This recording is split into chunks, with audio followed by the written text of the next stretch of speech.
महाराजगंज जनपद में आज योगी सरकार में राज्य मंत्री और महाराजगंज जनपद के प्रभारी मंत्री दयाशंकर मिश्र दयालु ने योगी सरकार की उपलब्धियां गिनाई।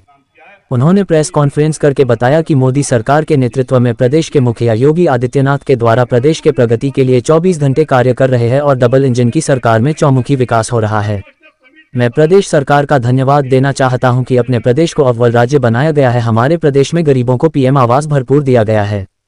प्रदेश में एक्सप्रेसवे बनाए गए और बनाए जा रहे हैं। प्रदेश में कई एयरपोर्ट बनाया जा रहा है और प्रदेश में विभिन्न कार्य किया जा रहा है।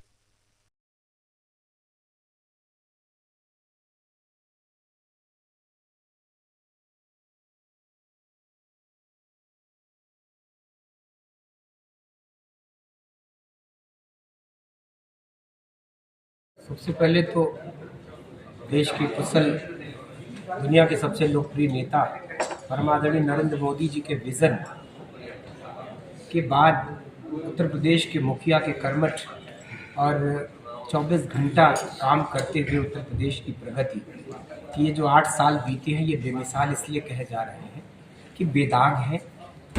डबल इंजन की सरकार ने केंद्र और प्रदेश की जितनी योजनाएं इस देश में, चाहे गरीब कल्याणकारी हो, किसानों के हित की हो, मजदूरों के हित की हो, मातृशक्ति के लिए हो, उन सब में ऐतिहासिक रूप से सफलता मिली है। जमीन पर उसको उतरने का जो अवसर मिला, डबल इंजन की सरकार नहीं होती है तो केंद्र और प्रदेश के रिश्ते अच्छे नहीं होते थे।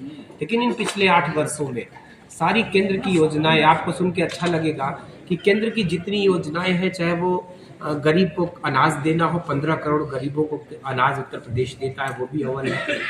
चाहे वो आवास हो, चाहे वो गरीब महिलाओं को उज्ज्वला गैस का कनेक्शन, 1 करोड़ 86 लाख महिलाओं को उज्ज्वला गैस का कनेक्शन, चाहे वो आवास हो, किसान सम्मान निधि हो, 2 करोड़ 68 लाख किसानों को किसान सम्मान निधि, इन सब में उत्तर प्रदेश केंद्र की योजनाओं को धरातल पर उतारने में अव्वल है।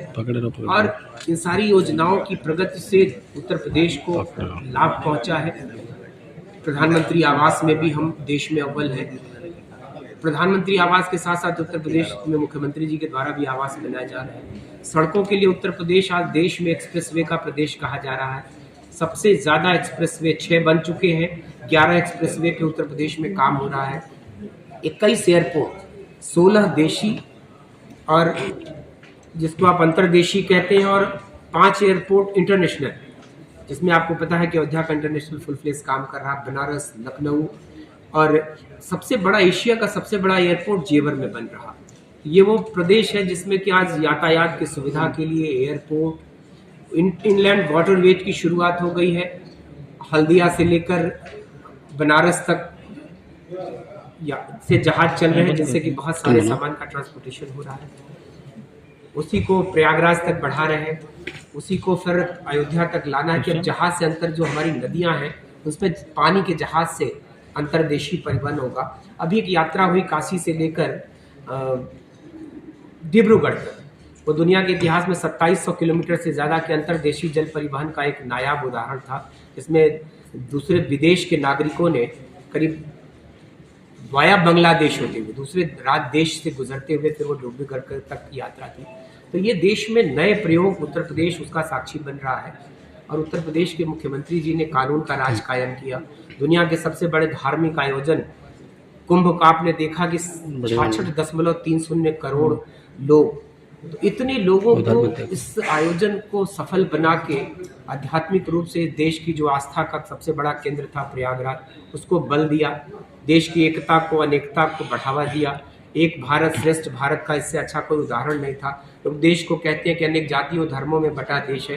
कोई प्रयागराज के कुंभ को देख लेता तो उसको समझ में आता कि न जाति, न धर्म, न मजहब, न देश की सीमाओं के भी परे दुनिया के 118 देशों के राजनयिक आए, तमाम देशों के तमाम उद्योगपतियों के परिवार से लोग आए। तो मुझको लगता है कि सारा संसार उस आध्यात्मिक चेतना से जुड़ने के लिए भारत आना चाहता है।